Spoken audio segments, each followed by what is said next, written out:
Ron Patterson. He is the assistant city manager of one of the fastest growing cities in the world, Frisco.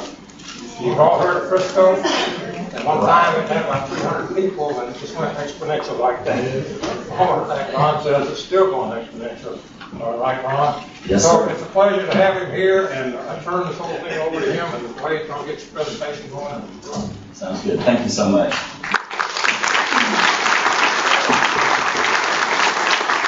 I'm going to take his advice and get our props going first here. You know, I was just kind of taken aback a little bit when I came on campus this morning. I'm not going to tell you when, but I actually graduated from this institution. And I'll give you a little bit of a clue. When I first came here, and actually came out of the military, and I came to school here, at the time, the school had just converted from only a graduate school and was accepting its first juniors and seniors. So yeah, so it was a while ago. So yeah, actually started in my junior year. I finished a couple of years of college through Community College of the Air Force and some other schools, and came here and I was able to finish up. And I'll tell you, it has been, I'll echo what the dean said, the school is remarkable. The facilities, the people. I can remember Dr. Kyle, I'm not sure, I need to look and see if he's still even on staff, but I remember him telling me as my advisor, is he still here? Oh, I got to go find him. Because he actually gave some words of wisdom to me. At the time, I was kind of complaining about one of my classes that I really didn't want to be taking, frankly. And he says, I promise you this curriculum will help you in your career. Hey, I see a familiar face right here. And he was exactly right. The coursework that I took, the course load, it was actually exactly what I needed, and was really helped me kind of get me into my career and started into my public career. Frankly, public administration was a degree that I finished here, and it has been the benchmark of which I've been working from.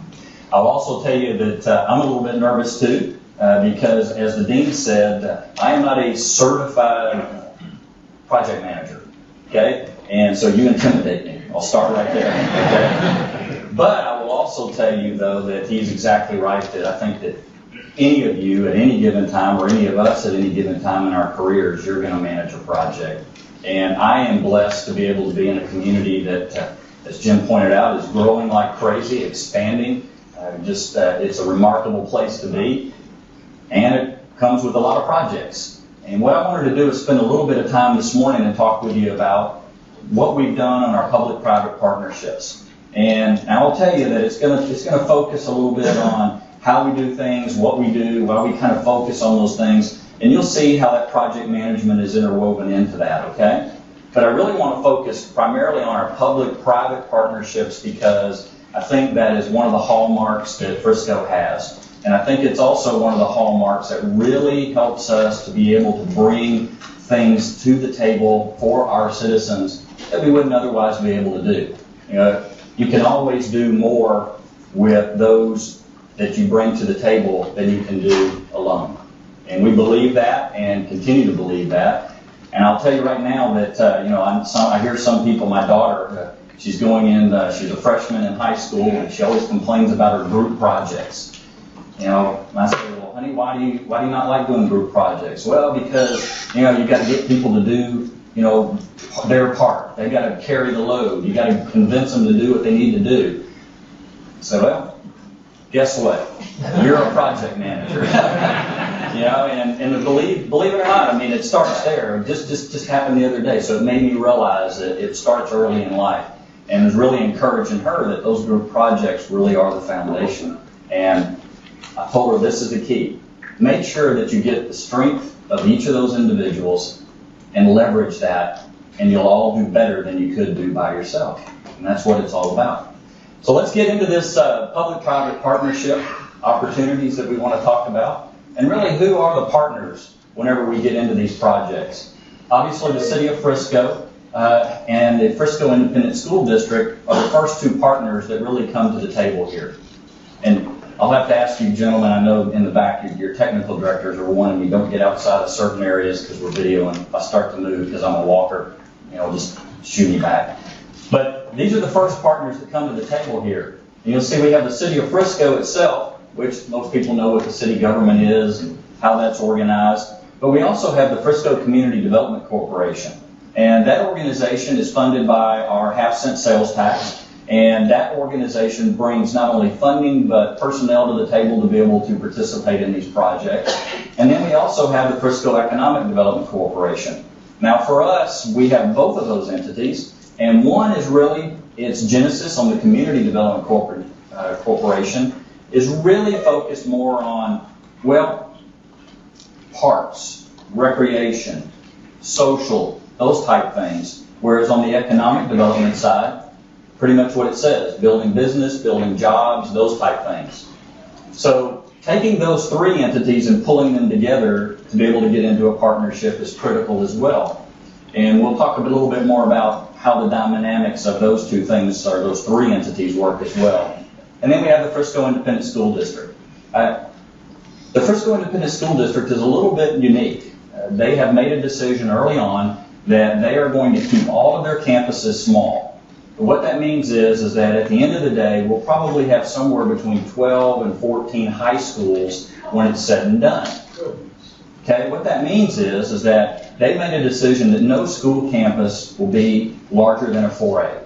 Well, now, as you know, that all that designations have changed into 5 and 6, and so I'm using the old designation right now. But at the end of the day, those schools are going to be a smaller footprint. And the reason that they're that smaller footprint is because they want to be able to, A, create an environment where you've got a little bit more safety issues, are not as bad when you don't have as big a campus, okay? The other issue is that it provides more UIL opportunities. So individuals who want to do band, football, track, art, they all have a little bit more opportunity to participate and to compete. This last year, the Frisco Independent School District had one of the highest number of UIL scholarships of any district in the state because they have this methodology. Now, it's capital intensive, means you got to build a lot of schools, but it works out very, very well and it's been very successful. But the real magic here is the fact that the city and the school district, they talk to each other. We actually sit across the table and we talk about how is it going to work? What are we going to do next? And in this particular case, you'll see today, even in our facilities planning, we work together so that we can share and have joint ventures to be able to, again, bring more to the table than we can do alone, as you'll see. So, defining the public benefit. Do we need a new facility? What's the next thing? What are we doing? What do we need? What's up? Well, in this particular case, when we start working with the school district, and again, right now we're only talking about the city and the school district as our partners. You'll see high school sports events. We have soccer, football, a big need there. As you can imagine, with that many high schools, you can imagine we need a lot of stadiums and sports venues. So how do we solve that issue is a big question. How do we get there? How do we make it happen? High school graduations. Well, you think that that might be something that's pretty simple, but when you've got that many high schools trying to graduate, and oh, by the way, they all want to graduate within about a 2-day window, where do you put them all? Where do you put all of the guests? Can anybody kind of estimate for me how many guests do you think show up at a single high school graduate's graduation? Just a guess. 10,000. 10,000? Not quite that many. Excuse me? 4 to 1. 4 to 1? It's actually about 9 to 1. So just imagine your seating capacity calculations on that. Your typical venue is about a 3.5 to 4 to 1, right? Whenever you're trying to figure those seats. When you're doing high school graduations, it's about 9 to 1 on average. Okay, some are less, some are more, but it's a big footprint when you're trying to deal with that. City events. We have a giant 4th of July celebration in the city of Frisco every year. Thousands of people turn out. But in that 4th of July event, it's not just a, hey, let's have a fireworks show. We have a full day event where we bring individuals in, we host, bounce houses, all types of things that are going on. Concerts, going to have a concert as well. But we might even tie it to a soccer game, which we'll talk about in a minute. And how do we integrate those and bring it together so it's one big celebration and everybody can spend the entire day in the community instead of just coming to watch the fireworks that night. Another thing that we're working on in Frisco that we are feeling very comfortable with at this point is NCAA events. Obviously, I know that this particular campus, but the UT system, you know, UT football, it's pretty big. But one of the things that we're doing is that we've been working with the colleges and the universities in the Division I bracket, and we've actually landed the Division I national championship is now played in Frisco because of our partnerships. And it's pretty neat when you watch North Dakota State show up in your town, and they show up en masse. They'll come down for 3 days, and they will bring literally thousands of their fans with them. And by the way, they won the last 3 years. They're a powerhouse. And it's interesting that you will bring that many people from North Dakota to Frisco, Texas, to Texas in general. And I'll tell you, the city of Frisco is not the only one that benefits from that particular event. Matter of fact, this last year we determined that there's things called a leakage study. That leakage study says, hey, you know, you got people that are not staying in your city. They're going to Plano and McKinney and staying in those hotels. And why? Well, for us, it's because all the rooms were full. They had to go outside and they had to stay in other locations. So the other communities are doing very well and benefiting from this too. So it's a regional issue for us as we look at it. So looking at all of these events, you know, you have to take a step back and look at it and go, well, do I have enough facilities? Do I have the facilities to support all of these things? So what additional benefits, though, will these things bring? Well, just as we talked about, not only is Frisco benefiting, but the region benefiting, but you get hotels, you get support businesses, retail sales, and a quality of life that works for everybody. The quality of life being, you know, hey, we can have all of our high school graduations within our community. We don't have to travel to another community. We have some schools in the general area that actually have to travel to other cities because they don't have a venue big enough to actually hold their high school graduations. So, you know, it's nice when you can stay home and be able to graduate your kids. But in addition to that, support businesses. We've had spin-off businesses that have come out of our projects that are unbelievable. I'll give you a prime example. We'll talk about our soccer stadium in just a second. But that soccer stadium alone, just the one facility, we can directly tie a link between that facility and 6 new businesses that start in our community simply because we built that facility and have a professional soccer team located in our community. So 6 businesses that have employed people, they're there, they're in our community, and frankly, it's a tax base as well. So it helps the whole community, and it helps the operation of the city as well.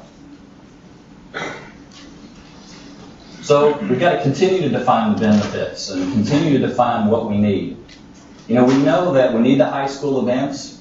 We know that we've got the high school graduations. We know that we've got the city events, the concerts that we want to bring, and even the indirect, the hotels, the businesses, etc.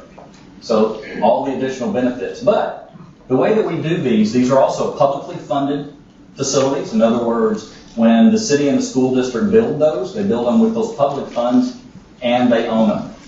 Okay? They also, as we say, publicly owned. Because they own them, it brings some additional benefits, which we'll go over in a second.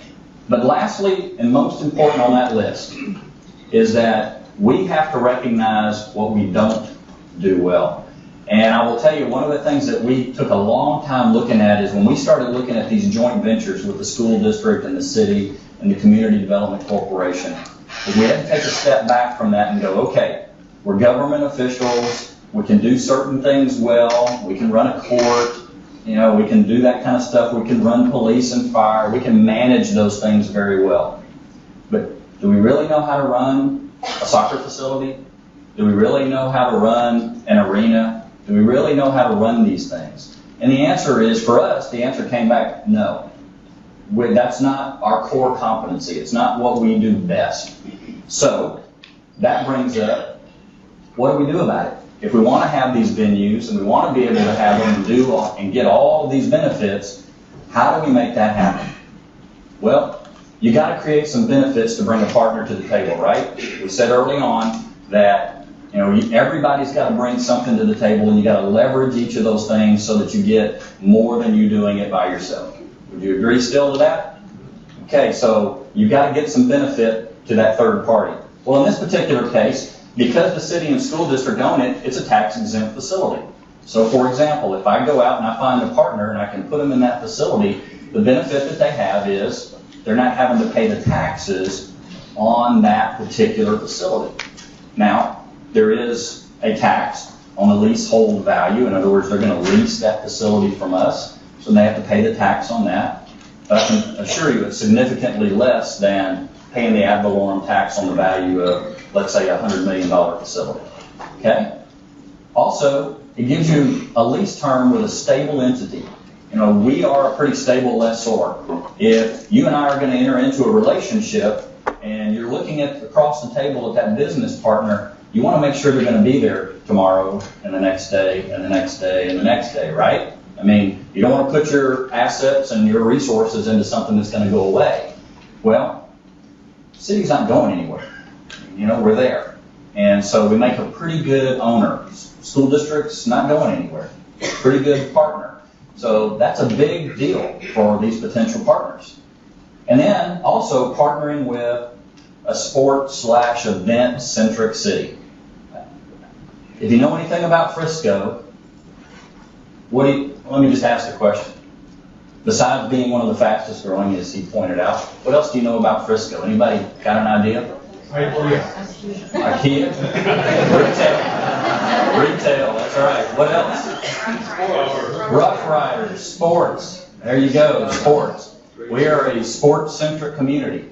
Our city council, many years ago, went through a master planning process. And in that plan of saying, what do we want to be when we grow up? It's kind of what it really comes down to. Kind of putting the business plan together for the city. One of the things that came out of that was, well, we are a very young community. Our average age is unbelievably young. I mean, the kids, we call it the stroller mall at Stonebriar, by the way. Okay? It's called stroller mall because every time you turn around, there's a mom pushing the stroller and typically has more than one, sometimes 2, 3 kids. We have a young community, they're having kids. Okay? And those kids get into sports. They get into all kinds of things like that. Well, so we decided to gravitate to that. Let's be a sports-centric community that has great retail, that has great support services, that can bring a lot of resources to the table so we can then turn around and provide the water, the sewer, the roads, the fire, the police, those kinds of things. But we've got to offer a great benefit package to anybody who wants to come to the table with us. So, let's talk about our baseball stadium. Opened in 2003. Somebody mentioned the Rough Riders. Well, the bottom line is that we had to find an operating entity and say, well, why in the world would the city build a baseball stadium? Well, a couple of things. One is being able to attract a team that would come there. It would be the cornerstone in a development that we wanted to be able to create. If you look at where the baseball stadium is, today it's right next to the big retail center. It's right next to our convention center, which is right next to a major hotel. You can see the spinoff that begins to happen and the development that's beginning to occur. That's really kind of what it's all about. But in addition to that, the baseball stadium also brought an opportunity for us to push our message out. And when we partnered with the Rough Riders, that messaging, this was kind of the start of it all. That messaging started out. It started getting out into the sports arenas. It started getting out into all the different sports management agencies. But also, in addition to that, the press picks it up. The press says, hey, this is what's going on at the stadium today. Here's what's going on. Frankly, it's free advertising. It's a way to show a great partnership. One of the great things, too, is that when you bring a good quality partner to the table, they get involved in your community. Okay? And this particular organization is very, very community-oriented. I mentioned the 4th of July celebration. You can have that celebration, and there's ball players out there signing balls, signing hats. Okay? It's great for them. It's great for us. It attracts people to the events, but it also allows them the opportunity to show off who they have. By the way, we got one of the best hitters going right now in the Rough Riders. Probably going to steal us. Rough Riders are probably going to lose him to the Rangers here pretty soon. He's doing a great job. Exactly. Man knows his baseball. Ella's doing a great job. Matter of fact, a big article about him recently. But again, take that article. It's about the Frisco Rough Riders, who are located where? City of Frisco. So all of that has made ESPN. It's made all the headlines in the sports mags. It works. Let's talk about another one. Our ice arena. In 2004, we opened an ice arena. Once again, we started taking a look at who can we partner with, who can be a good operating entity. But there's more to this story about need. Remember the graduations I was telling you about? We were running into a problem because at that time, we were having to ship our kids to Garland to graduate high school. Okay? That didn't sit too well with the community, having to drive all the way over there to be able to graduate. But also, the other thing, it just didn't feel right, that they're not graduating where they live. The other thing, too, is that we had not only graduation ceremonies, but we had convocations and a whole list of other events that the school district was hosting on a regular basis and having to take them outside the city. So we sat down with the school district and we started talking. What could we do? How can we solve this issue?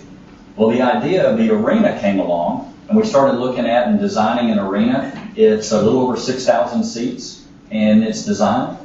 But in addition to that, started thinking through, well, how can we get somebody who can operate this for us?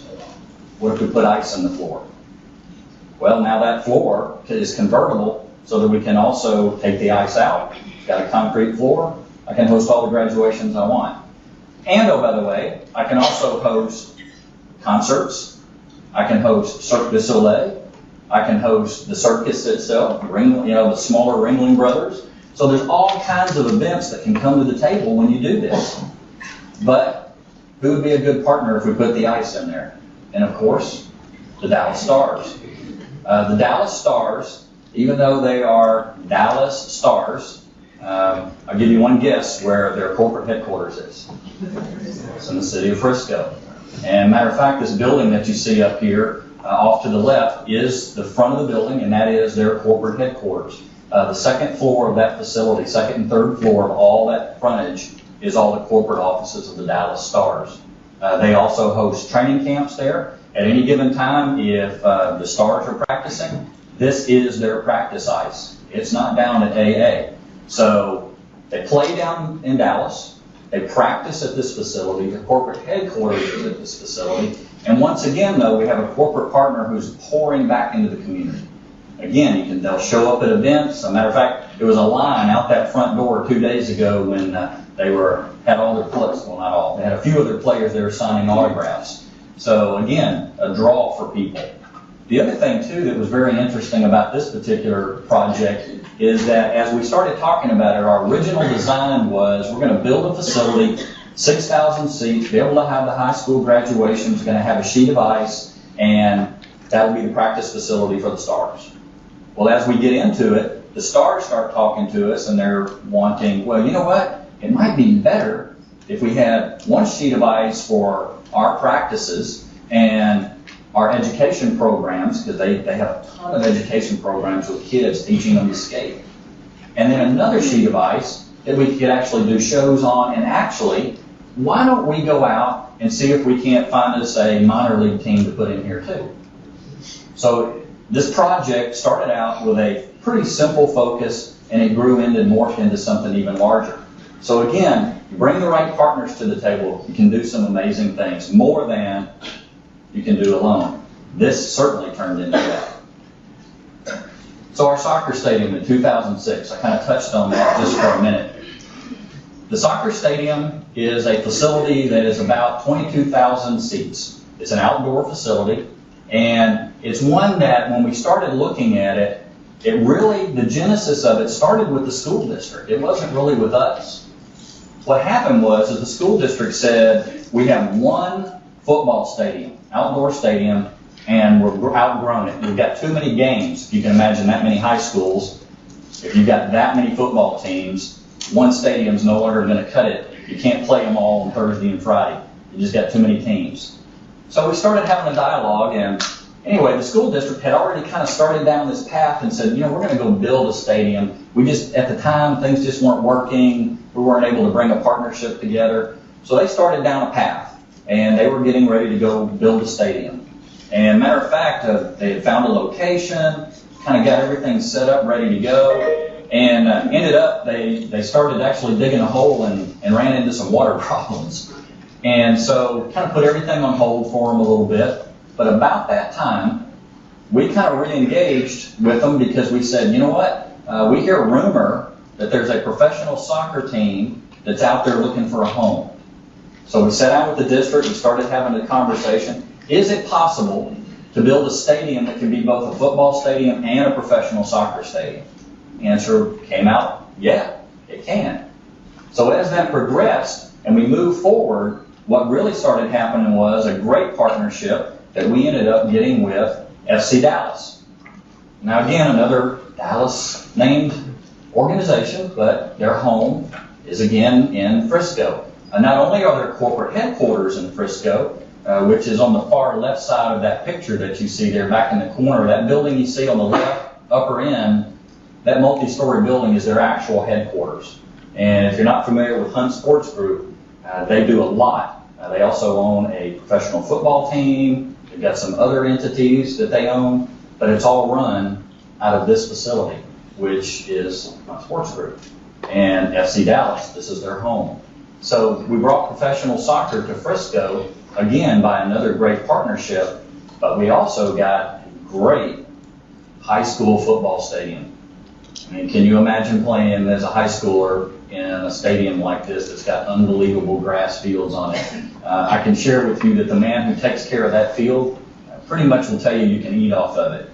He doesn't like you walking on it. He didn't like you looking at it. He didn't want you anywhere near it. Unless it's game day. When it's game day, he's on. Have at it. But otherwise, stay off this field.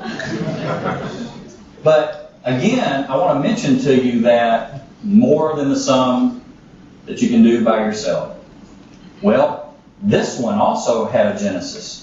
Remember I mentioned early on NCAA Division I?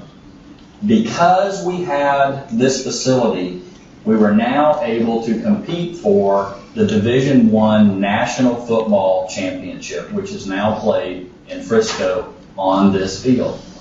It's an opportunity, again, did we envision it on the front end? No. But when we designed it and built it, and we knew we had the football in there, all it was a minor tweak here and there, and we were able to go after that kind of business. And I want to point out to you, and I'll reiterate again, I'm not joking to you when I say literally, I think half of Fargo, North Dakota, if not more, comes to Frisco during those games. And again, it's not just us that benefits, it's the region. And I will just tell you, the other thing is, they love it. Even though it's outdoors and we're all walking around in coats, saying, man, it's cold, it's January, the national championship game. They're running around in shorts and t-shirts just saying they think it's a heat wave. So they love it. And it's worked out really well. We'll see who comes back this next year and plays in that championship game. We'll see if it turns into a four-peat. But again, another thing that it comes to the table, you may not even recognize it there. One of the things I'll say to you in terms of managing these projects that you've just seen is that it takes a partnership, it takes everybody coming together, but it also takes another piece. And that is when you're actually planning the facilities, make them as flexible as possible, because you never know what might come next. This particular facility, I'll give you one example out of a list. You'll notice the sidelines on this particular facility. You can kind of see they look like they're right up on the field. They're really not. There was a decision made that we're going to add another 20 feet on either side, so 40 foot of width. Costs a little bit more because you got more breadth and width in there. But here's the reason why. In that planning process, somebody said, what if we ever want to have one of those international friendly FIFA games that requires additional sideline area? Okay? Well, they've been there because somebody thought of adding 20 feet. So those are the things I'll just tell you. Look at the details. Look at those little pieces because they can pay off in a big way.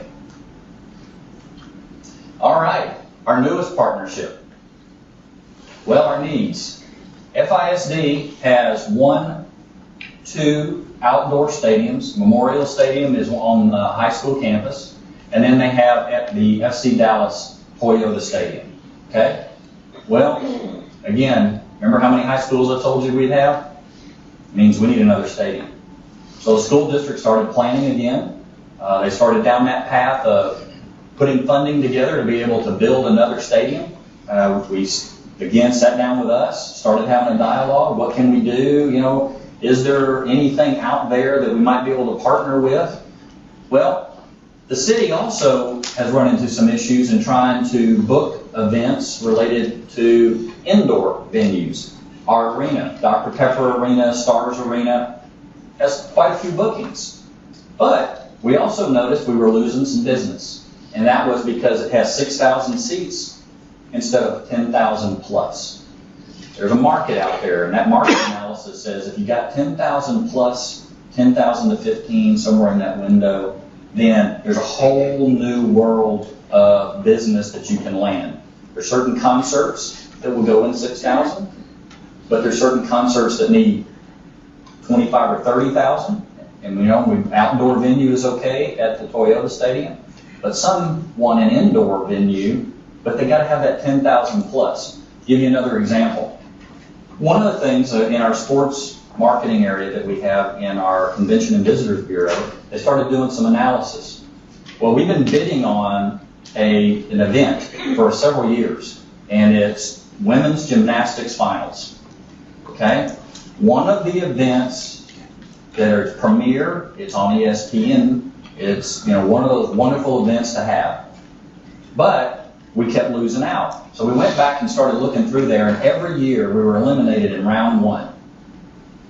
It's because if you don't have 10,000 seats, you're out. Not even going to consider you any further.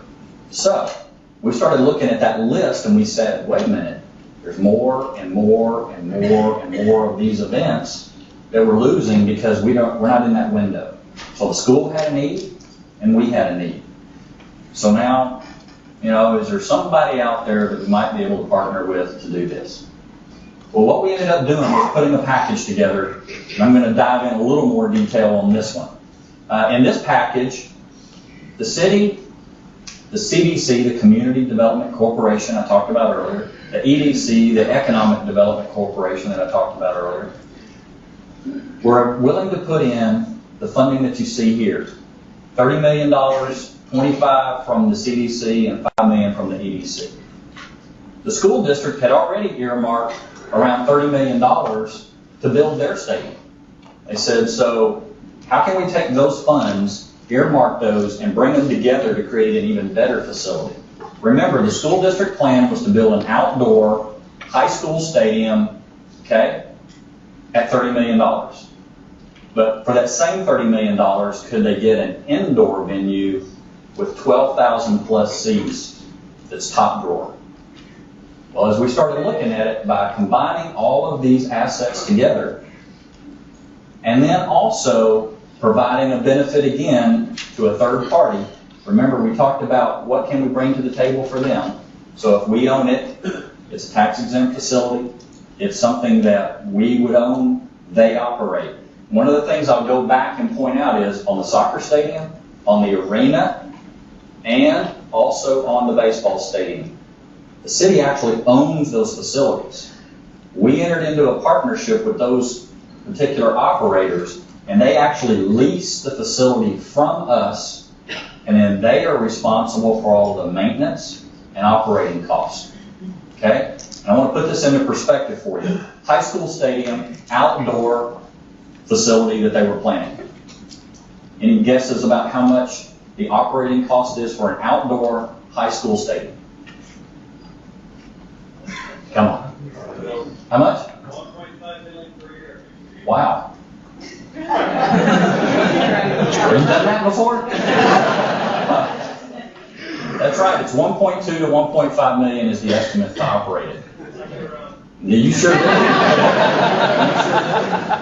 So what that means is that if we can enter into an agreement with a third party who will maintain and operate the facility, the school district just saves How much? Per year. Forever. As long as that relationship exists. So it's not just a matter of getting a better facility, you're also saving money on the operating side.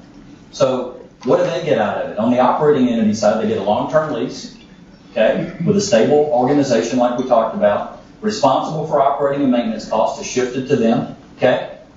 And the other piece that we put in here is if there's any cost overruns on the facility, okay? You have to do the math up there, that's $90 million, right? Okay? If that facility costs more than $90 million, your partner pays the difference. Okay? And that's how we've structured all of the deals. Now, a lot of folks have said, hey, wow, this is great, this deal that you just got recently, that's all new. Not really. If you think about it, we've already done it 3 times. Soccer, arena, baseball, and now on this football facility. And as you may know, our partner is the Dallas Cowboys. The Dallas Cowboys will be actually relocating to the city of Frisco. This will become their practice facility. So these high school kids are going to be playing on a football field indoor that is also the home for the Dallas Cowboys practices. But not only are they going to be playing football in there, the high schools are already planning band competitions. The phone's ringing off the wall. These band competitions bring a lot of people, bring a lot of resources, and the great part about them too is that typically those band competitions are right smack in the middle of a not very good weather season. Okay, many times they're canceled or they can't operate. Oh, well, we got to push it back a day, which drives all the logistics nuts, and it costs the schools even more. Well, with an indoor facility, all of those issues go away. So that's a huge benefit.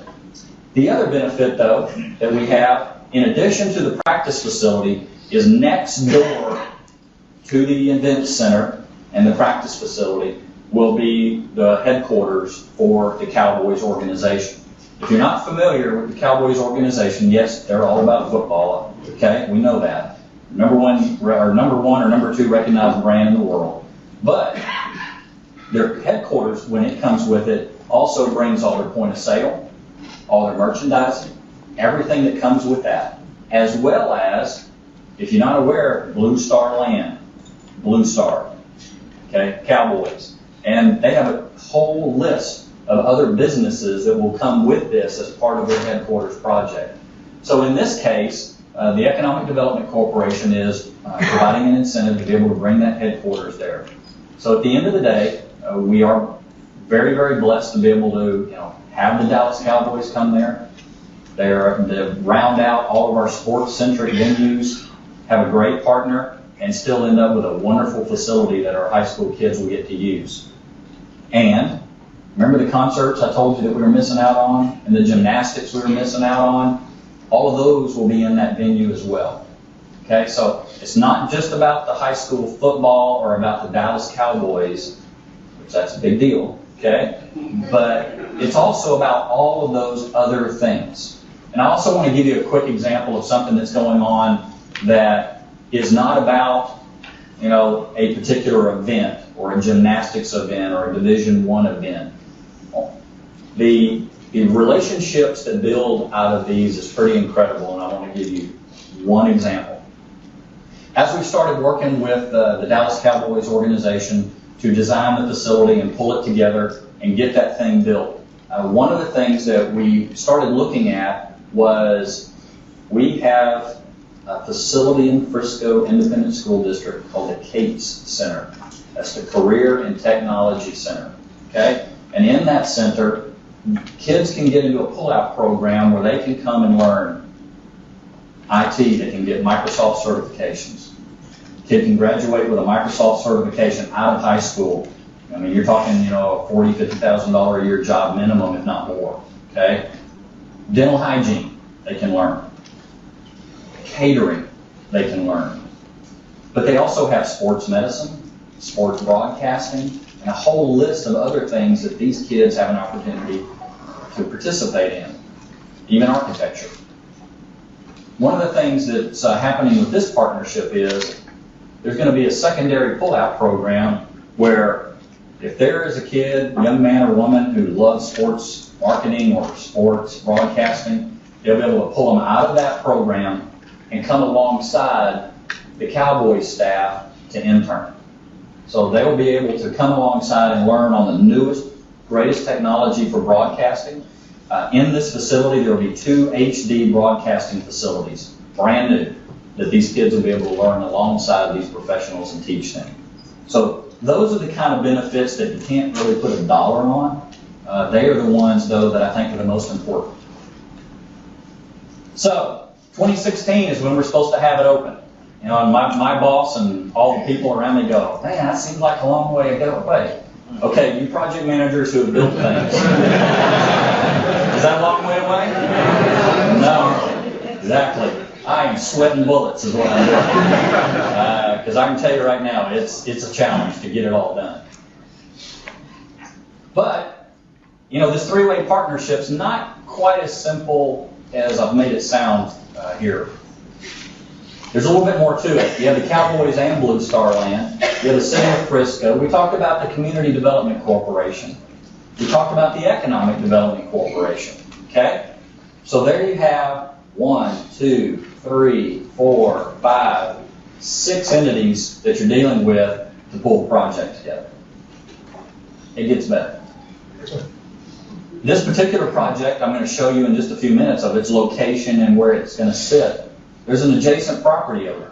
You want to make sure that that adjacent property owner and you have a congruent development. In other words, you want to make sure it's going to work together. You want to make sure your transportation is going to work. The roads will cross their property and your property and make it all fit so that you can get people in and out of your facility safely. And also so that they're not backed up for 30 minutes and they're all mad and they don't come back. Okay? All of that's got to work together as well. So this property owner who surrounds this, guess what? I need right away from them. I need them to help me out so that we can make all this infrastructure work. There's more. In addition to that, as part of this project, we're putting together what's called a tax increment finance district. And I promise you, if I go too deep into this, all the eyes in the room will roll back in your head. But here's a simple way to describe it. A tax increment financing district is a special district that you create, that you put an overlay on the property. And in that, any value that you create after the development starts goes into a special fund that you can use to pay for roads, water, sewer, and other infrastructure. Okay? So, in this case, if that down there in the bottom, what you see in there on that graph, whatever the existing value is, let's say it's $1 million today, and then you add all the new value, which is in the green up top, and let's say now the total value is $2 million, the increment, tax increment financing, that $1 million, you get to scrape it off the top, and that you can use for those special projects. And that's being created, which has its own board of directors. Okay? So, as you can see here, when you look at this, got 7 members of council that we got to keep happy, 7 members of the CDC, 7 members of the EDC. We've got the adjacent property owner who, oh, by the way, it's not a single property owner, it's in a partnership group. Thank you very much for adding another 5 or 6 people to the menu. And then you also have 7 members of the district. So as you can see here, there's a lot of moving parts and a lot of people that you've got to manage and you've got to get focused on and make sure every one of those entities has the same information. If you're dealing in a partnership and one partner gets a piece of information and the other one gets a different one, how do you think that's going to go? Not very well. Oh, and by the way, if this one gets it before this one over here and this one finds out that this one got it before this one, it's not going to go very well. So it's a juggling act. You know, it's one of those things when you lay out your schedule. I mean, and we're into some detailed items right now, laying out our construction schedule, site development, all of that's being laid out. But what we're doing is, in addition to that construction schedule, right below it is a band that's laying out exactly every entity we need to talk to and when. Because we got to make sure that not only are we getting it built on time, but we're keeping every entity informed as we go. And, oh, by the way, each of these entities, remember, are participating, putting either land or money in, okay? Which means they have to take formal actions at public meetings, and that's all got to be scheduled too. In our world, I can't just call a board meeting and say, hey, we're going to have a meeting today and make a decision. No, I've got to give 72 hours notice. It's got to be posted. Everything's got to be done. So it's not a matter of you can't react overnight. You got to plan well in advance to be able to make sure these all come together. So, but the complexity doesn't stop there. Everything listed on the left is what we just talked about with all those boards and commissions. So now we've got design and construction we got to deal with. O'Brien Architects is the master planner for the entire 91 acres. This particular project is going to sit on a 91-acre development. I'll show it to you here in just a minute. And out of that 91 acres, there's 25 acres that the headquarters building and the event center will sit on. But the master planner is setting up everything and designing everything that's not on the event center and the headquarters. So it's 66 acres. But then we've got Gensler, who is designing, and the MUEC is Multi-Use Event Center, in other words, the stadium, and the headquarters is designing that piece of it. So we've got two different designers working on it. Any of you ever worked with two architects at one time? Yeah, they all think they're right. Yeah, every one of them. And you put them right next to each other and their projects are kind of mingling with each other a little bit, it gets interesting. Manhattan Construction. Manhattan Construction is actually going to be building the headquarters building as well as the event center, coordinating them. Our engineering firm is Kimley Horn. Alliance Geotech is a company that's doing all of our geotechnical work, all the studies and reports and testing and inspections, plus 14 other sub-consultants. That's just today. I know that there's a change order on my desk to add another 7 this next week. So if you look at the list, you can see all of this has to be coordinated and put together to be able to build this one project. So it gets real interesting real fast. And again, I get back into all of this we've got to coordinate within that construction schedule to make sure we hit the timeline. So let's talk about the actual project for a minute. This is where it gets fun and some of the pictures and stuff. If you look at the 121, you're familiar with that. Sam Rayburn Tollway, as it's called today. And then the tollway, Dallas North Tollway, going north-south. To get your bearings, there's Preston Road over to the east, or off to the left. But the site where the facility is going to go is going to be right off of Warren Parkway and the Dallas Tollway, right where that red dot is. That's the location. Now, you'll notice there that it shows Gaylord Parkway being punched up. That road doesn't actually exist yet. You'll see in a minute what we're getting ready to do with that infrastructure. This is a zoom in on that site. You'll see here the Dallas North Tollway and Warren Parkway. Inside the black box is the 91 acres that I was describing to you. Okay, that's the project. The overall project is inside that black box. Do you remember I told you, though, that there was an adjacent property owner that we needed to coordinate with, and we got to get everything worked out with them? That's everything else in the rest of the blue. Okay? That's the Rudman properties that surrounds it. They own that 121, that 116, and that 63 acres.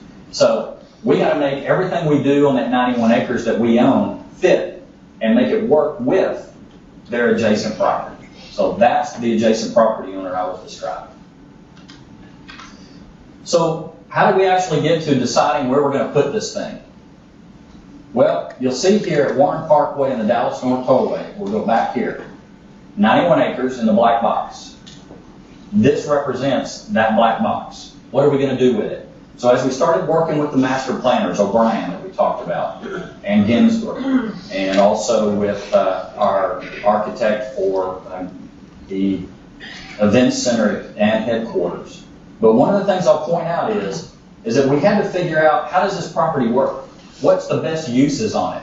And what you'll notice here is that along the tollway, what makes the most sense? Office buildings. All office buildings, hopefully, with corporate headquarters in them, hopefully.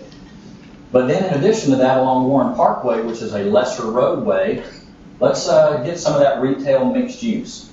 Now, Frisco, as we talked about earlier, everybody was talking about, you're known for the shopping center and IKEA and those organizations. But frankly, this retail is not designed to compete with any of that.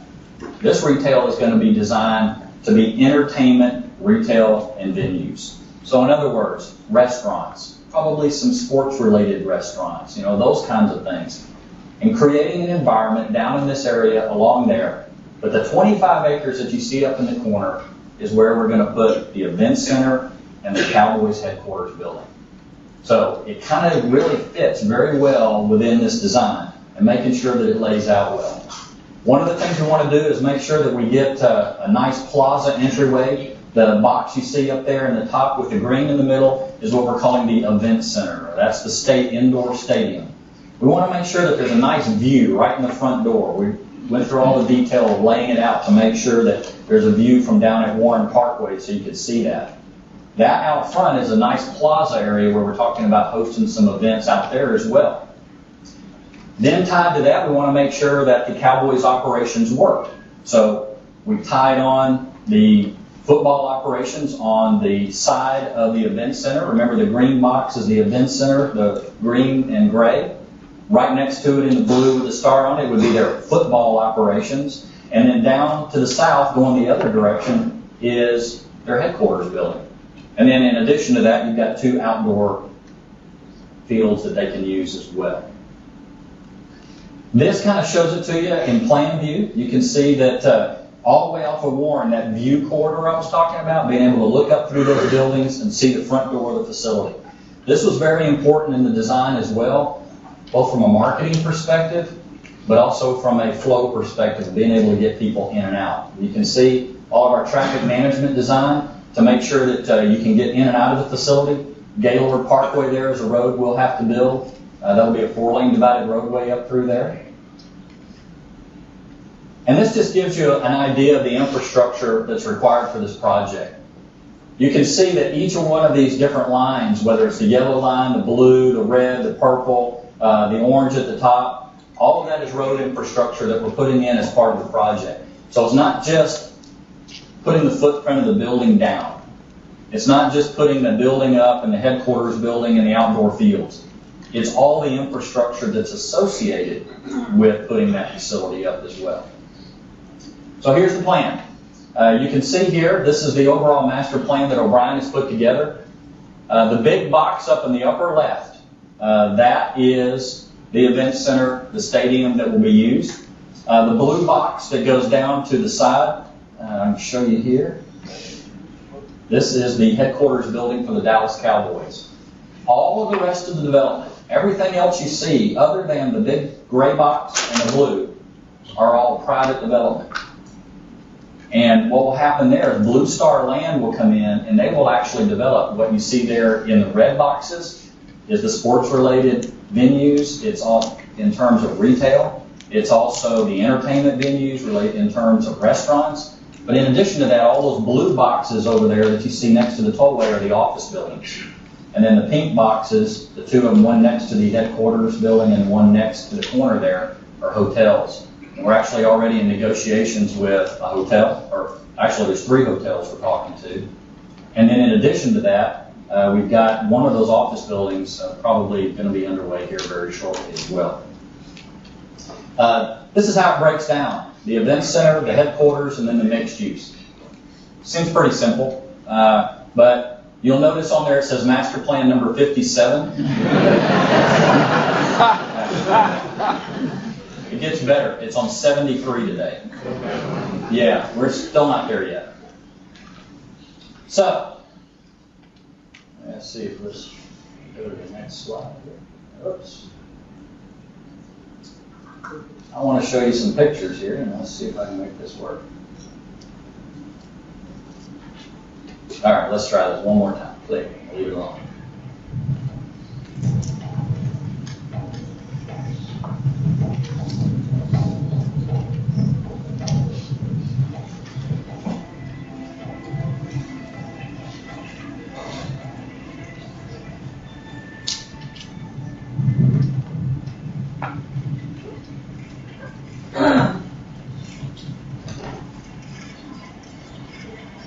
This is the main street, what we call go right up. Remember I told you that view corridor was important?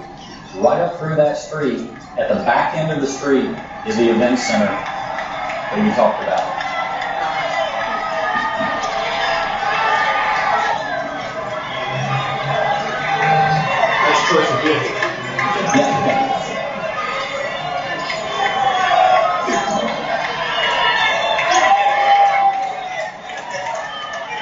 So as you walk up Main Street, what you see in the distance there is the event center, and it's in scale, so you can kind of see how it's going to fit in with everything.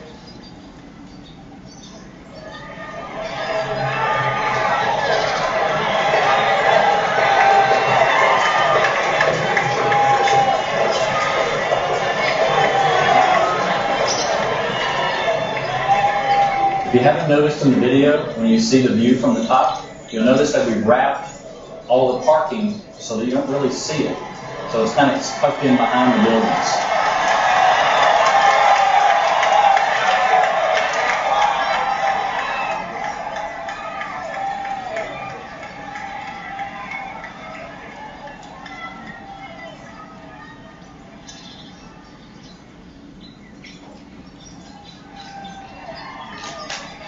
Here's the view from the top I was describing.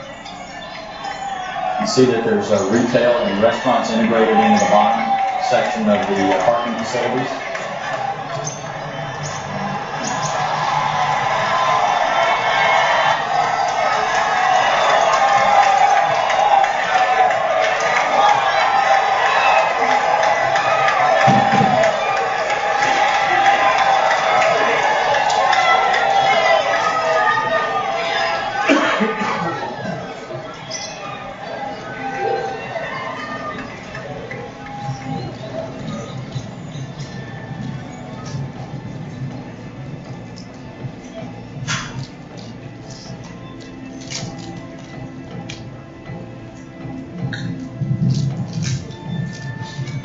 That's the vision for the development, the 91 acres.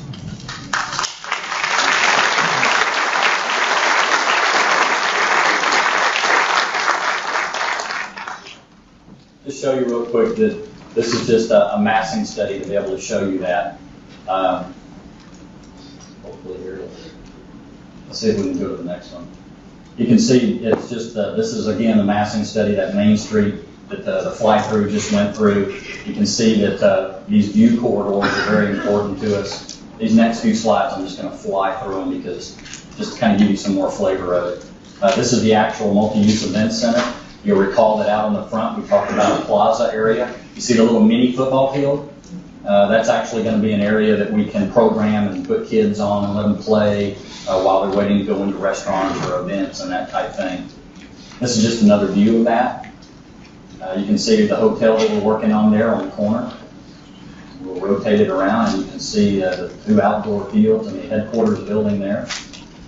One thing that is not apparent is if you see the headquarters building sitting here in the parking out front, there's actually a 1,500 car park garage below that. So it's all subsurface. So all of that 1,500 car park will be below surface. What's a little bit hard to tell from this picture is that the event center that you see in the back where it says multi-use event center, we actually took that facility and we dropped it about 24 feet into the ground. The reason we did that is that we wanted to be able to take the scale of the building and push it down so that it just didn't overpower the whole development.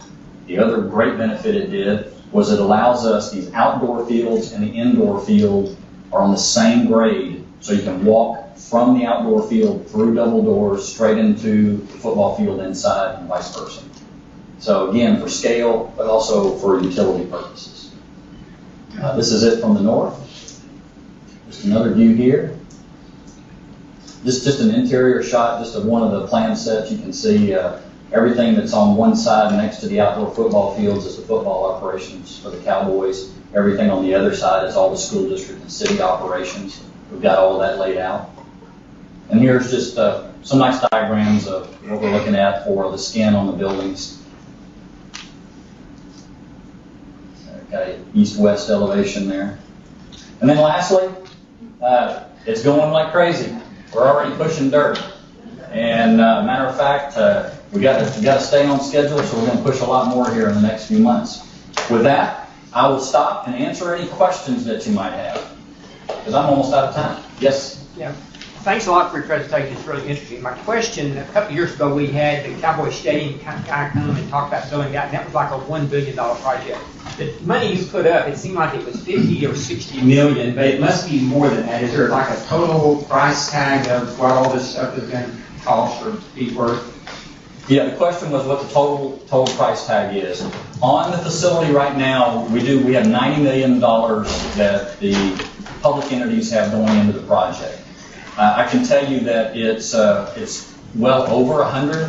What the final number is, we're still making some skin decisions in terms of how we're going to skin the facilities. That could change that, by another, 15, 20 million easily.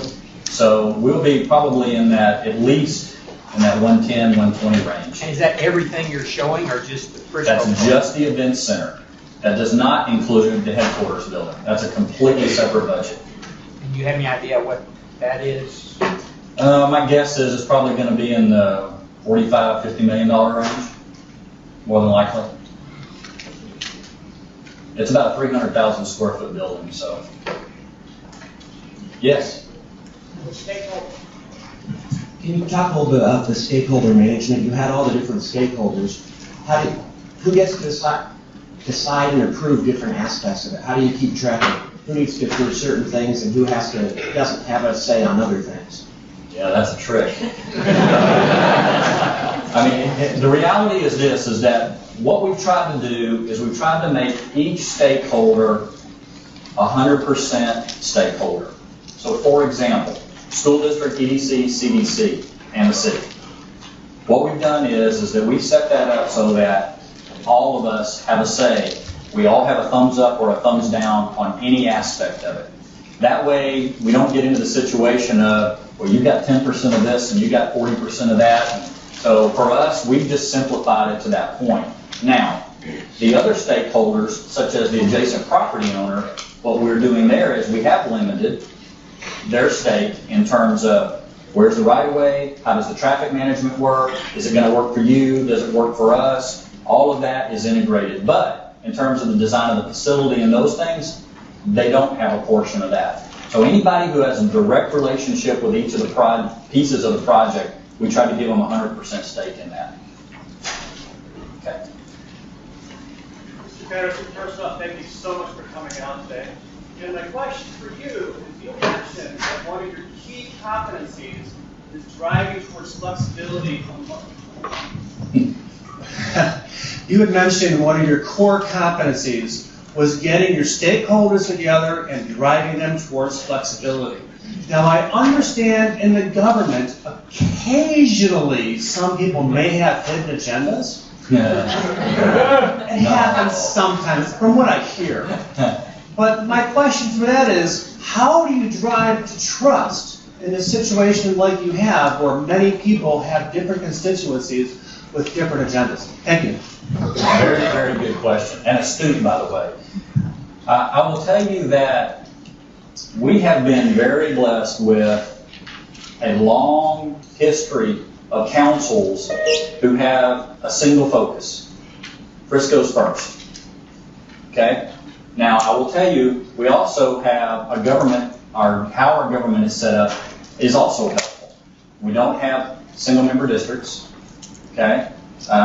Because this way, they're all elected at large.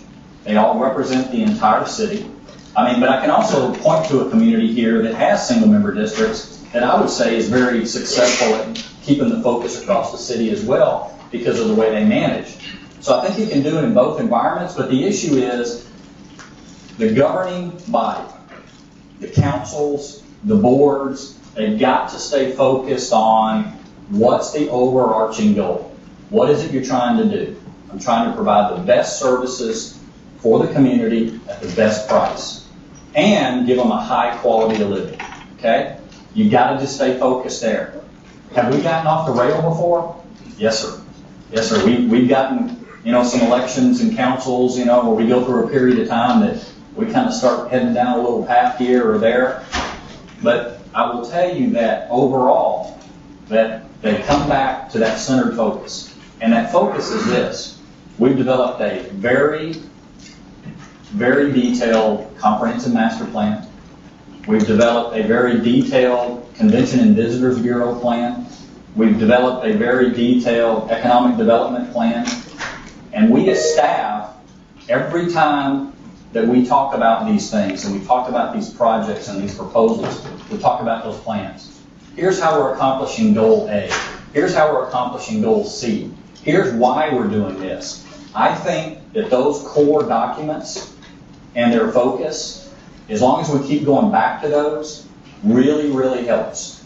Because it gets kind of hard to argue if you're the one-off over here on the council to argue against a document that was developed by community input and by board and council approval.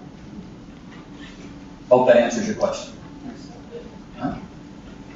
Other questions? Yes, sir.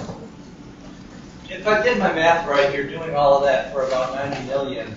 And if I remember history, City of Allen built theirs for 60 million. So it sounds like you got a good deal. How, you did start that way, talking to the Dallas Cowboys. So when did they come into play? And it had to have happened quickly. So how did, that doesn't seem congruent with a government organization. So how did all that happen? Understood. You cut me off when I need to. But let me tell you how that happened. We actually were in this dialogue about facilities between the city and the school district. And about that time, we had a member of the community who was actually in real estate. And he heard about our conversations and actually, because again, they're all public meetings, and heard about this conversation and what was going on and what we were doing. Well, this particular real estate individual also does real estate for Blue Star Land, who obviously is the Dallas Cowboys. Well, he made a connection and said, hey, you know, City of Frisco's thinking about doing this. This is something we're talking about. I know, unbeknownst to us, I know that you are actually looking at potentially trying to get a new home. Remember where they are today, there's no indoor facility, you know, the tragedy that happened, I mean, all that stuff. And frankly, they're just outgrown what they have. So that individual made a connection with us, started a dialogue, and next thing we knew, we were in meetings with the Cowboys management team. And we started the dialogue from there. I mean, literally, that's how it started. And at that point, remember, the reason that I feel like we're able to be a little nimble is we've already done this 3 other times. All right? I mean, the model is really the same. And so is it a new entity? And are you really, you know, are you dealing with new faces? Yeah, but the business deal, we'd already really done it. So we said, well, here's what we're thinking about. And this is the deal points that we've done before. Does that make sense to you? And we quickly came to an agreement that said, yeah, that makes sense. And off we went with putting the documents together and posting the meetings and putting it out there and getting the council to vote, as well as the Community Development Corporation and the EDC and the school board. But we actually got it all set up so that we can meet, you know, a pretty close window of all of those meetings put together. Wasn't all on the same day, but pretty close. Hope that answered your question. Okay, Great.